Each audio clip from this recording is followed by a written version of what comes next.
Abrimos nuestras Biblias a la primera epístola del apóstol Pedro. Primera de Pedro, capítulo 1. Y vamos a estar leyendo los primeros 5 versículos.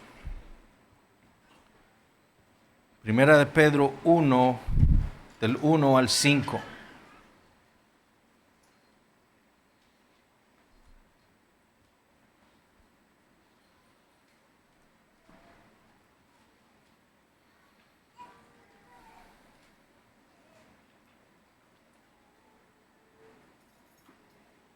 Amén. Dice así la palabra del Señor. Pedro, apóstol de Jesucristo, a los expatriados de la dispersión en el Ponto, Galacia, Capadocia, Asia y Bitinia, elegidos según la presciencia de Dios Padre en santificación del Espíritu, escuchen esto, para obedecer y ser rociados con la sangre de Jesucristo. Gracia y paz os sean multiplicadas. Bendito el Dios y Padre de nuestro Señor Jesucristo, que según su grande misericordia nos hizo renacer para una esperanza viva, por la resurrección de Jesucristo de los muertos, para una herencia incorruptible, incontaminada e inmarcesible, reservada en los cielos para vosotros, que sois guardados por el poder de Dios mediante la fe, para alcanzar la salvación que está preparada para ser manifestada en el tiempo postrero. Para los que nos visitan entonces por primera vez, nosotros, la Iglesia Bautista Reformada Los Lagos, somos una iglesia confesional. De nuevo, lo que esto quiere decir es que nosotros nos hemos adherido a una confesión de fe histórica. Nosotros confesamos nuestra fe y todo cristiano confiesa algo de las Escrituras.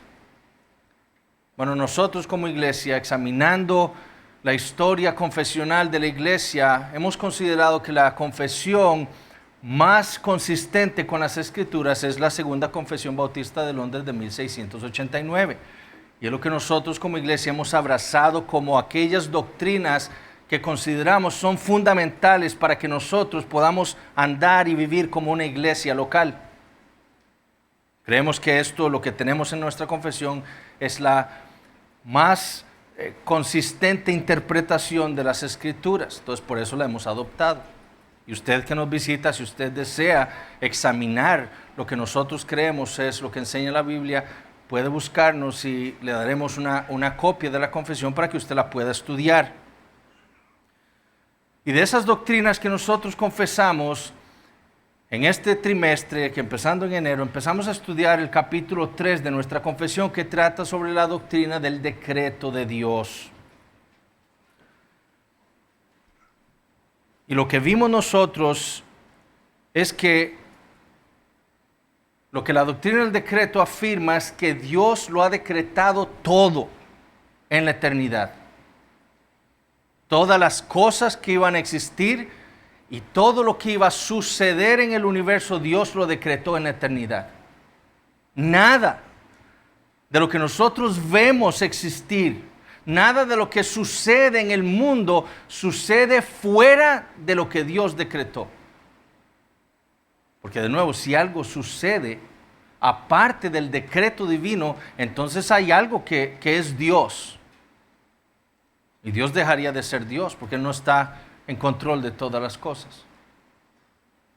Entonces eso es lo que la doctrina del decreto nos afirma, que Dios en la eternidad, sin ser movido por nada más que sí mismo y su voluntad, lo decretó todo.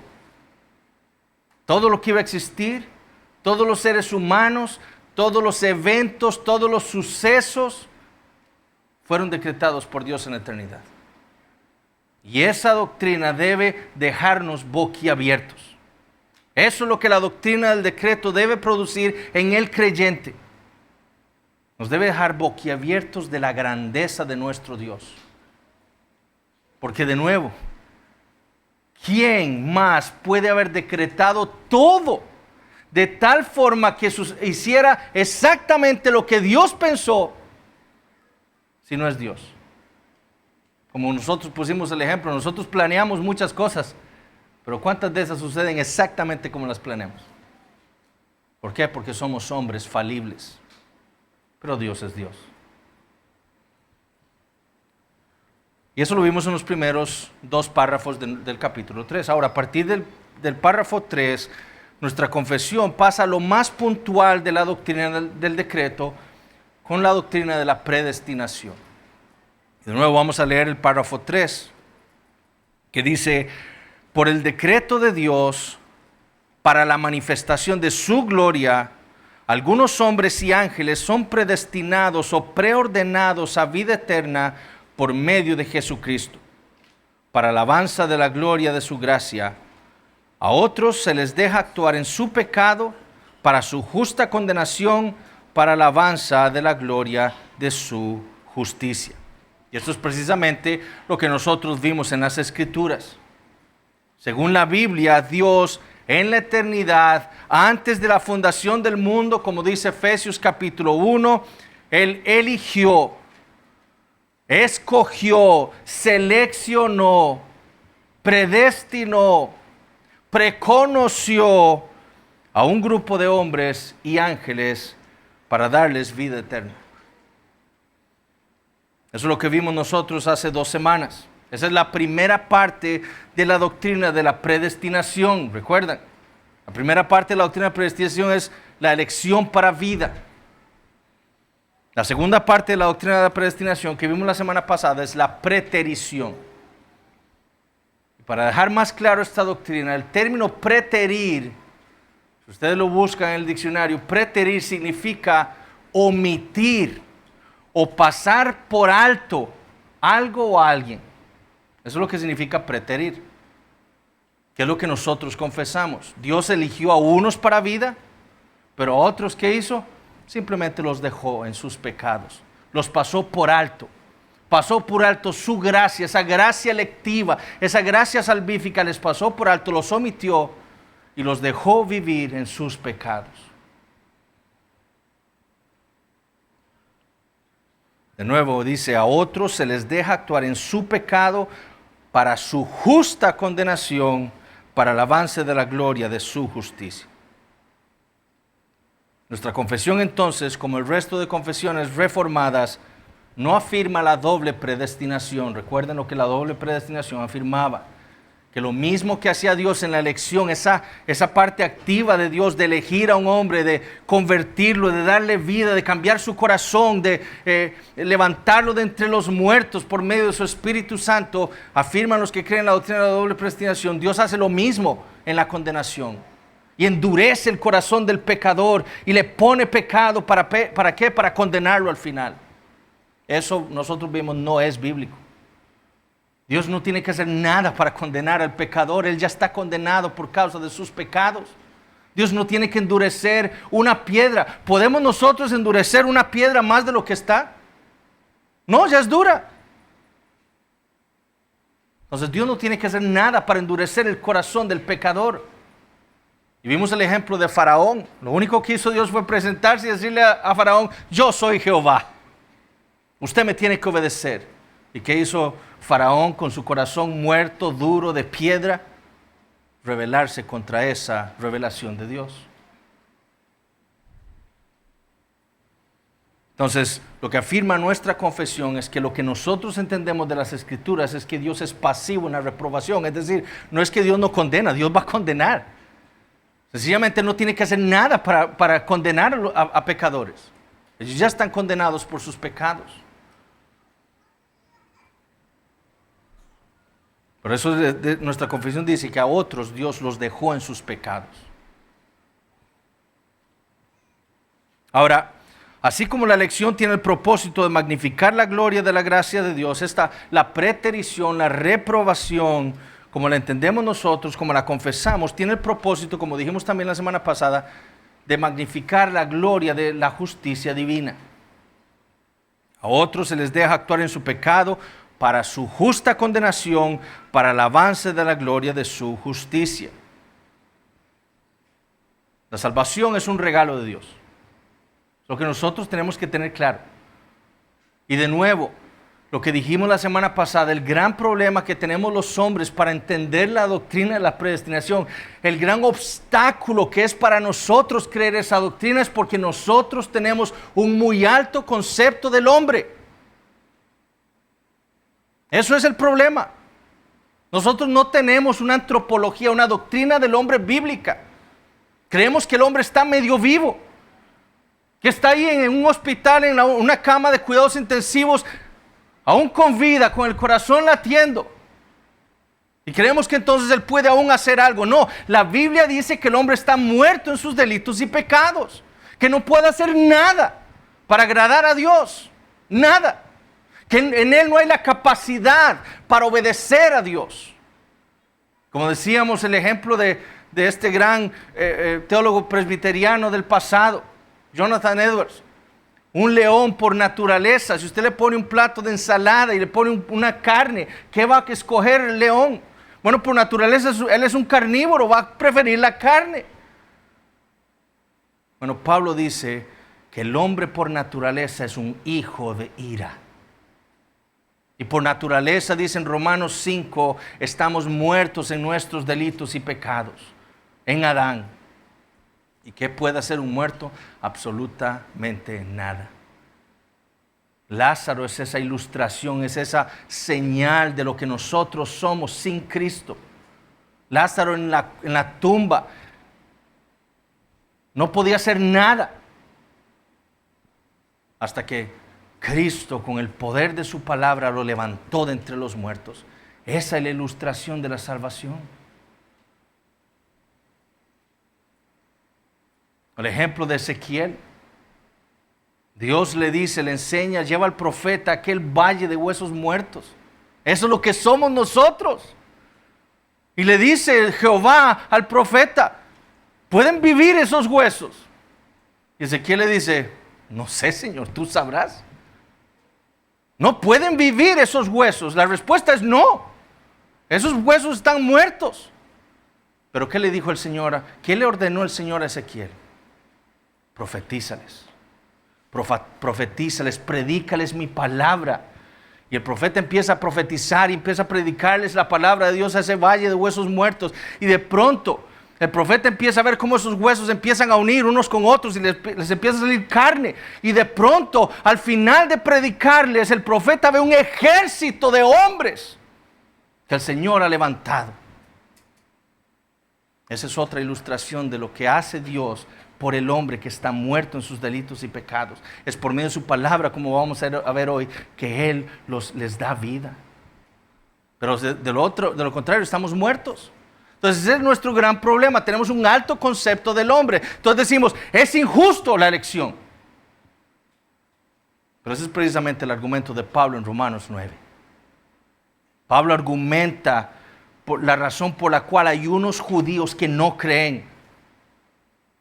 Y él dice, quisiera ser yo anatema para que estos, más bien yo fuera condenado al infierno y estos, que son el pueblo de Dios, a quienes Dios le dio las promesas de quien vino el Mesías, fueran salvos.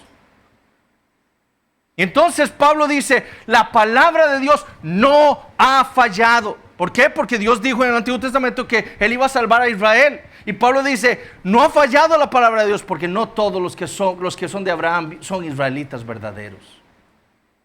Son los que son por la fe, los que son hijos de Abraham. Entonces esos que no creen no son israelitas de verdad y por eso no creen. Los que creen son aquellos que Dios ha elegido, como eligió a Jacob en lugar de a Esaú. Son aquellos que Dios decidió tener misericordia. Porque yo tendré misericordia del que tenga misericordia, dijo Pablo. Y por eso Pablo dice, en ninguna manera hay injusticia en Dios. Porque la elección es un regalo. Es parte de la misericordia de Dios. Es la expresión de la misericordia de Dios. Que en vez de darle a todos los hombres lo que merecen, decidió darle a unos un regalo. Salvarlos. Y a los otros no les dio el regalo. Es el ejemplo que pusimos la semana pasada.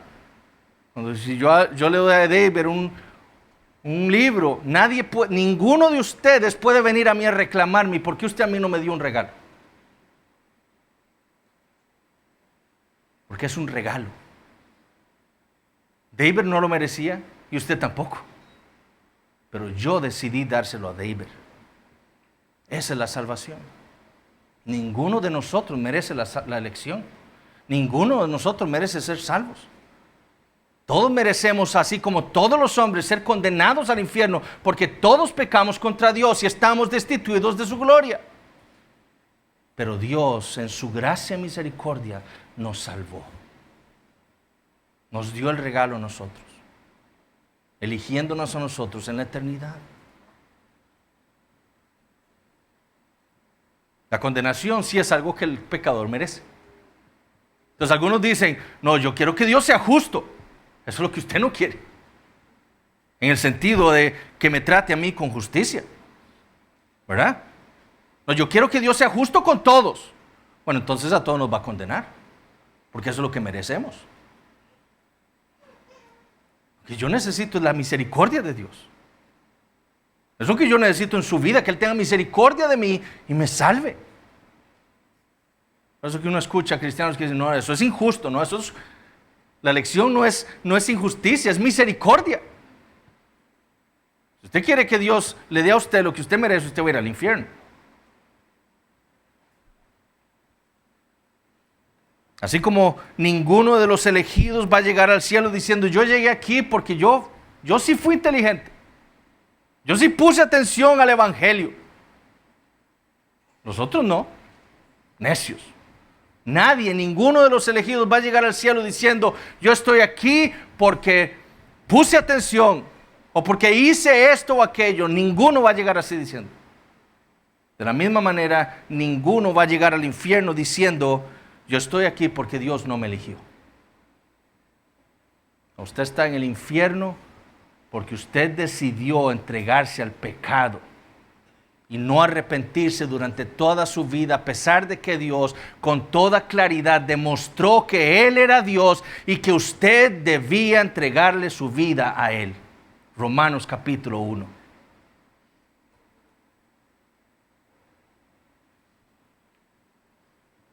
Entonces, ¿quiere usted justicia o misericordia? Que pues diremos que hay injusticia en Dios en ninguna manera, dice Pablo, pues a Moisés dice, tendré misericordia del que yo tenga misericordia y me compadeceré del que yo me compadezca, así que no depende del que quiere ni del que corre, sino de Dios que tiene misericordia.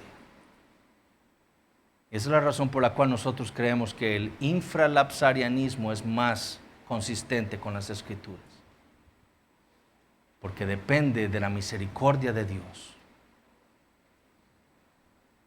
que de una raza humana caída decidió elegir para salvar. Ahora el párrafo 6 trata con el ordo salutis.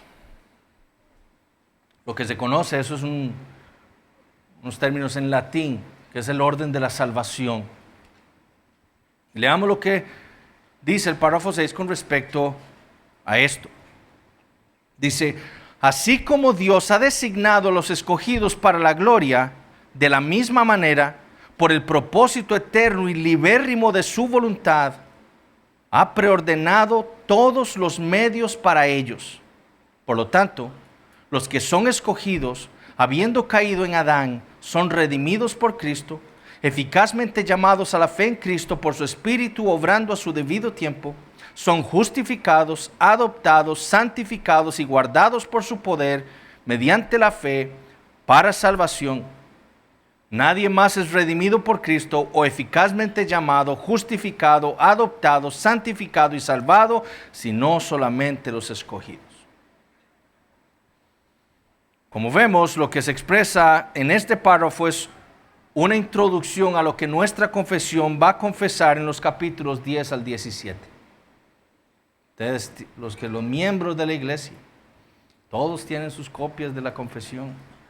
Si ustedes ven los párrafos 10 al 17, tratan con qué, con el llamamiento eficaz, con la justificación, con la adopción, con la santificación, con la fe salvadora, con el arrepentimiento para vida, con las buenas obras y con la perseverancia de los santos. El párrafo 6 es una introducción de lo que esos capítulos van a tratar. Hoy no vamos a ver cada una de esas cosas.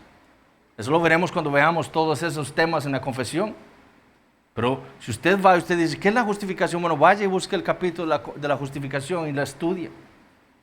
Pero esto del párrafo 6, de nuevo, ustedes recuerden cómo funciona nuestra confesión. Los capítulos antes van a introducirnos con temas que se tratarán después en la confesión. Esto es lo que hace el párrafo 6.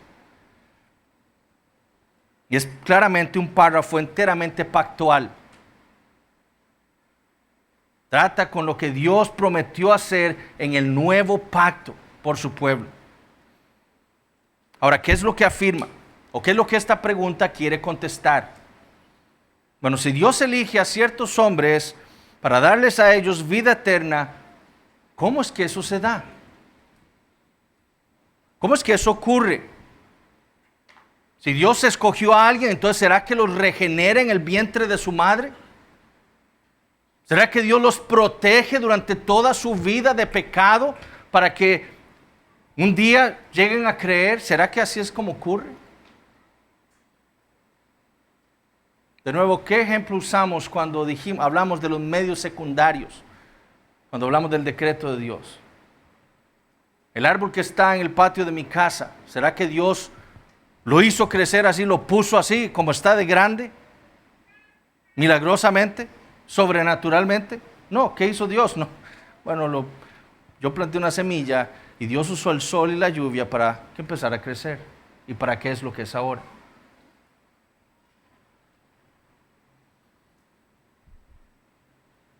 A los que Dios eligió en la eternidad, Él les va a dar vida eterna por medio de medios secundarios, necesarios para salvarlos. Medios secundarios que, como vimos en el párrafo 1, Dios ha establecido en la eternidad también. Todos los elegidos son pecadores. Todos. Así como el resto de la humanidad, ellos son pecadores también. Fueron concebidos como David en pecado en el vientre de su madre. Cuando el espermatozoide del padre y el óvulo de la madre se unieron, se concibió un pecador. Y si fue elegido por Dios, se concibió un pecador también. Como dice el párrafo 3, todos ellos han caído en Adán. Ninguno de ellos es perfecto. Todos en su condición natural son hijos de ira como todos los demás, dice Pablo en Efesios 2:3. El haber sido elegido por Dios no implica que los elegidos no necesitan nada para obtener la vida eterna. Ser elegido de Dios no implica que los elegidos no necesitan nada para obtener la vida eterna. Como hemos visto, ellos fueron elegidos de entre toda la raza humana caída. Sí, fueron elegidos en la eternidad para salvación, pero en la soberanía y sabiduría de Dios, ellos permanecen en sus pecados, como dice el párrafo 6, por un periodo determinado de tiempo. En unos serán 5 años, en otros serán 10, 12, 15, 20, 31 en mi caso. En otros serán 73 años. O un día antes de su muerte, no sé. O unas horas antes de su muerte. Pero todos los elegidos de Dios permanecen en su pecado por un periodo determinado de tiempo que Dios estableció en la eternidad. Y por ese periodo de tiempo son hijos de ira, porque son pecadores.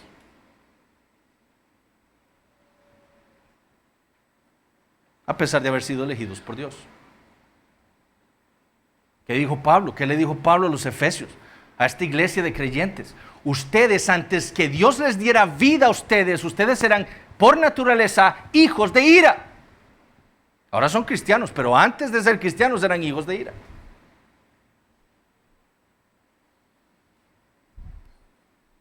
Durante ese periodo de vida, antes de que Cristo llegara a sus vidas eran injustos y sus pecados no habían sido expiados por Cristo.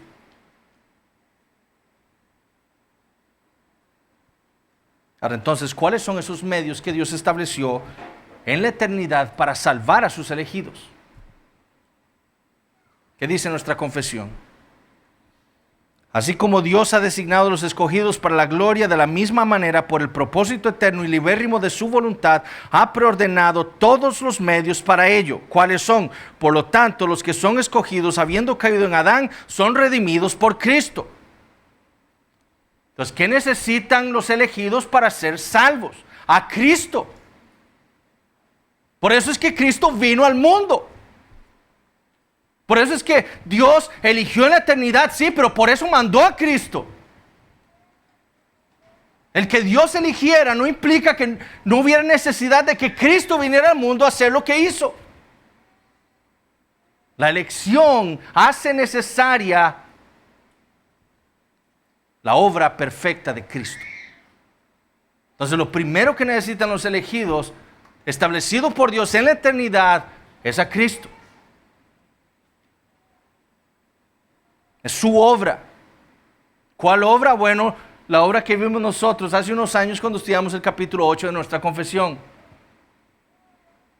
La obediencia activa y pasiva de Cristo. Su vida de obediencia perfecta en lugar de su pueblo, porque ninguno de esos elegidos podía vivir una vida perfecta que Dios requería de ellos.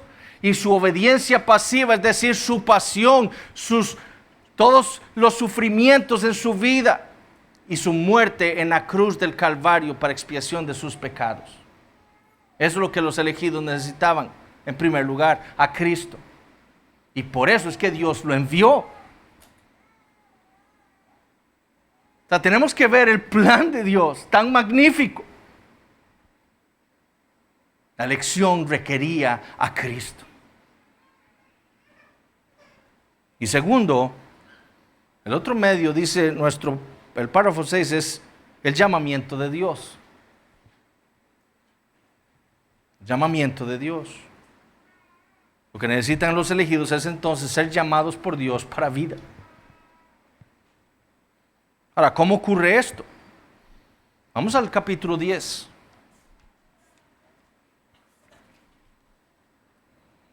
Vean lo que dice el párrafo 1.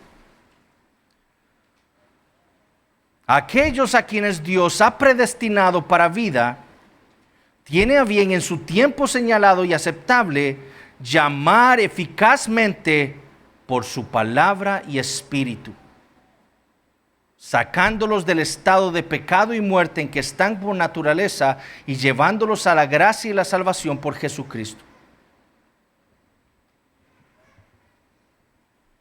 Entonces, lo que los elegidos de Dios también necesitan es que Dios los llame a vida. ¿Y cómo lo hace? Por medio de la predicación de su palabra y la acción de su Espíritu Santo.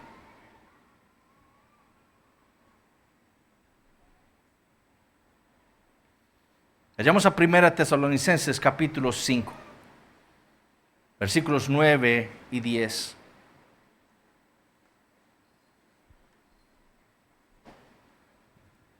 Porque no nos ha puesto Dios para ira, sino para alcanzar salvación por medio de nuestro Señor Jesucristo, quien murió por nosotros, para que ya sea que velemos o que durmamos, vivamos juntamente con Él.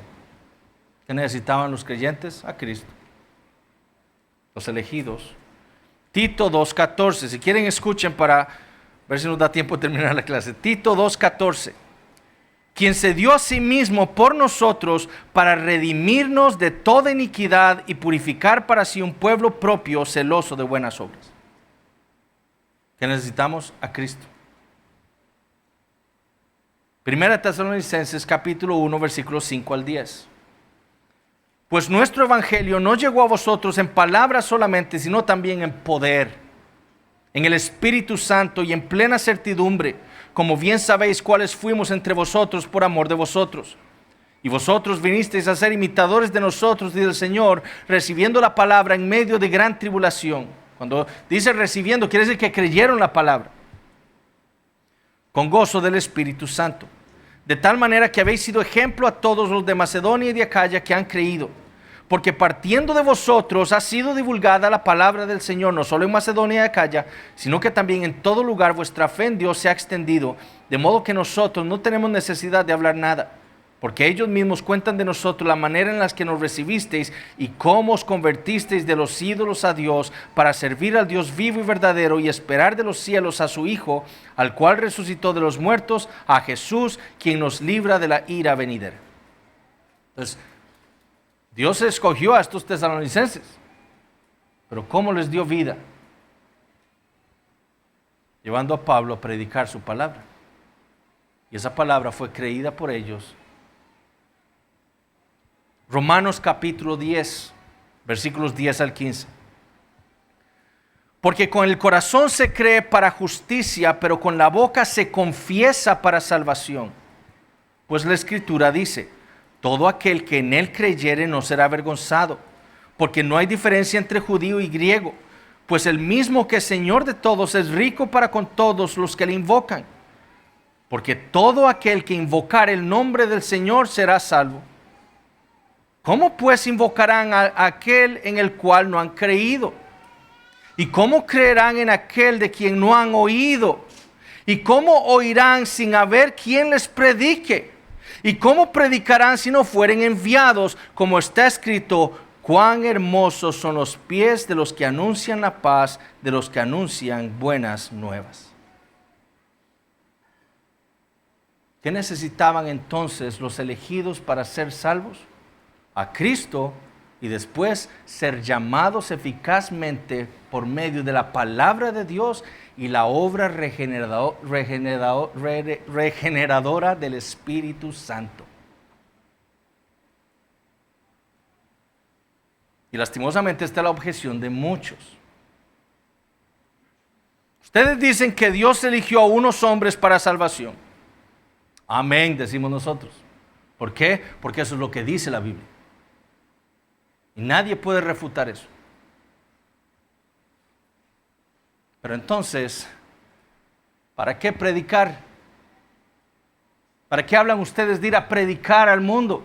Si ustedes creen que Dios eligió, bueno, porque nosotros también creemos que Dios usa medios secundarios para llamar a los que Él eligió en la eternidad. Y esos medios son Cristo, quien murió hace más de 2000 años, y también el llamamiento eficaz de Dios por medio de su palabra y el Espíritu Santo. Por eso es que predicamos. A Charles Spurgeon, un pastor bautista del siglo XIX, le hicieron esa misma objeción. ¿Saben cómo contestó? Él dijo esto: si Dios le hubiera pintado una raya amarilla en la espalda a los elegidos, yo no andaría predicando, andaría levantando las camisas para saber cuáles son los elegidos. Pero debido a que no lo hizo así, yo debo predicarle a todos para que cuando alguno crea, yo sepa que es uno de los elegidos. Por eso predicamos a todos.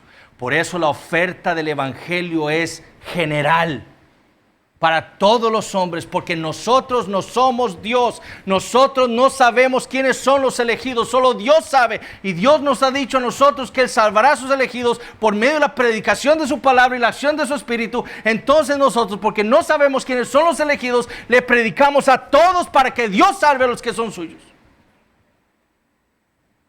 Entonces no hay objeción. No hay problema para nosotros entre la soberanía de Dios, la elección y la predicación del Evangelio. Porque entendemos que la predicación del Evangelio es un medio secundario establecido por Dios para salvar a los que Él ha elegido. Y esto también entonces refuta el hipercalvinismo que quisieron refutar nuestros antepasados bautistas particulares. Hipercalvinistas que negaban la necesidad de la oferta, de la libre oferta del Evangelio a los hombres. Ellos decían: usted no puede ir y predicarle a todos los hombres. Ofrecerles a Cristo a todos, eso no se puede hacer. Los bautistas particulares dijeron aquí: eso es mentira. La palabra de Dios nos ordena a nosotros ir y predicarle el Evangelio a todos los hombres. Predicarles a Cristo, ofrecerle a Cristo a todos los hombres, para que Dios salve a los que son suyos. Y Dios los salvará, ¿cuándo? A su debido tiempo. Por eso no paramos. Por eso es que cuando viene alguien y le predicamos el Evangelio y se va, no decimos, bueno, se está perdido ya. No, porque quizás no es el tiempo de Dios para salvarlo, pero lo que le hemos dicho ha sido plantado en su corazón para que un día Dios verdaderamente, si es su tiempo, lo salve. Pero nosotros no abandonamos a los hombres hasta que no mueran. Y les predicamos el Evangelio hasta que mueran y Dios nos diga a nosotros, a él no lo escogí porque nunca creyó. Pero nunca nos damos por vencidos. Seguimos una y otra vez y quizás si no nos reciban a nosotros, le pidamos a otro hermano que le predique el Evangelio o le oramos a Dios para que le lleve a una persona, otra persona que nosotros no conocemos. Como sucedió con mi abuelo. Siempre duro a la predicación de su esposa, de mi abuela, la palabra de Dios. Y un día en el parque de Guadalupe se sentó a la par un hombre, le predicó el Evangelio y creyó. Pero por eso nosotros nunca dejamos de predicar el Evangelio. Porque Dios salvará a su tiempo a sus elegidos. A su tiempo. Ahora, como consecuencia de la elección está la salvación. Y vemos nosotros en el párrafo 6 cuál es la consecuencia de esa elección. De la regeneración, la justificación, la adopción, la santificación, la preservación y la glorificación. Todos esos términos los vamos a ver después cuando lleguemos a todos esos capítulos de nuestra confesión. Ahora por tiempo no vamos a poder tratar. Finalmente el párrafo 7 trata con la seguridad que esta doctrina de la elección trae al creyente. Escuchen cómo lo dice nuestra confesión. La doctrina del profundo misterio de la predestinación debe tratarse con especial prudencia y cuidado, para que los hombres, al ocuparse de la voluntad de Dios revelada en su palabra y al obedecerla, puedan, por la certidumbre de su llamamiento eficaz, estar seguros de su elección eterna. De este modo, esta doctrina proporcionará motivo de alabanza, reverencia y admiración a Dios y de humildad, diligencia y abundante consuelo a todos los que sinceramente obedecen al Evangelio. Entonces, veamos algunas cosas rápidamente de lo que este párrafo está afirmando. Primero, lo que este párrafo afirma al principio es que esta doctrina de la predestinación debe tratarse con sumo cuidado. No es una doctrina para andar debatiendo impíamente con otros. Es una doctrina bíblica y debemos tratarla con reverencia. Pero tampoco debe despreciarse como hacen otros. Al tratar con cuidado una doctrina también quiere decir que nosotros debemos creer lo que la Biblia dice acerca de la predestinación. Es decir, no podemos decir, no, yo no creo en la predestinación. Eso es tratarla no con cuidado.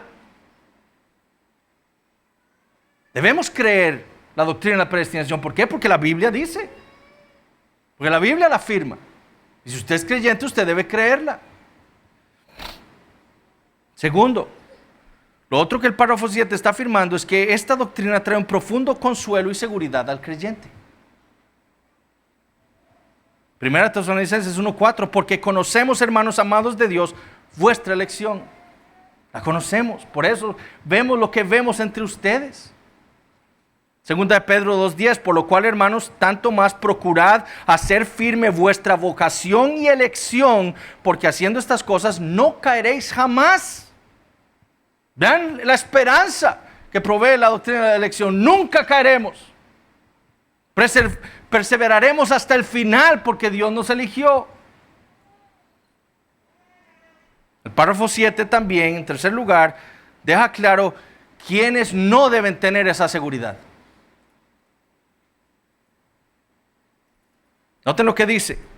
La doctrina del profundo misterio de la predestinación debe tratarse con especial prudencia y cuidado para que los hombres, y escuchen, al ocuparse de la voluntad de Dios revelada en su palabra y al obedecerla, puedan por la certidumbre de su llamamiento eficaz estar seguros de su elección eterna.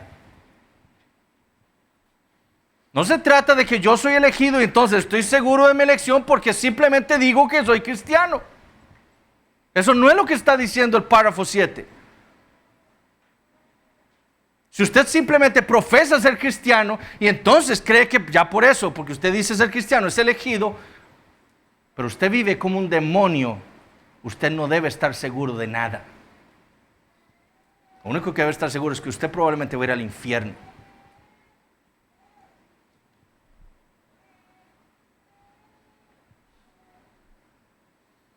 No confíe en su elección solo porque usted afirma ser cristiano.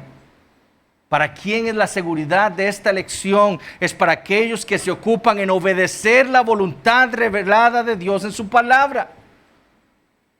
Es para ellos esta seguridad.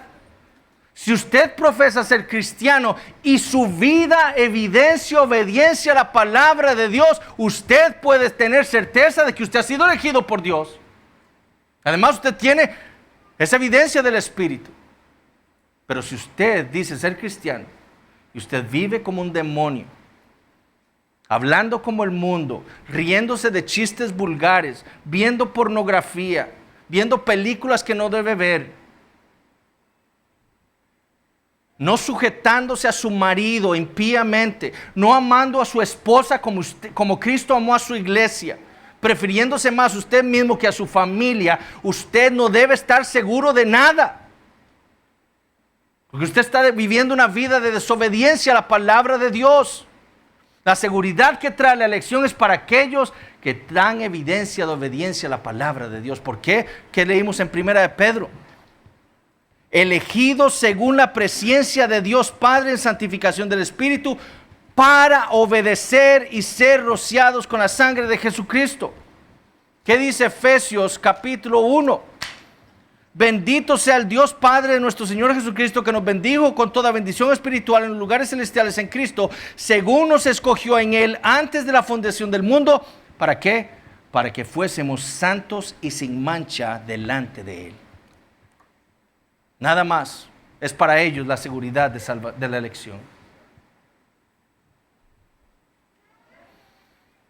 Y por último, el párrafo 7, ya vamos a terminar, afirma que lo que debe producir esta doctrina en el creyente es alabanza, reverencia, admiración de Dios, humildad, porque si Dios no nos elige, nosotros iríamos para el infierno, y abundante consuelo.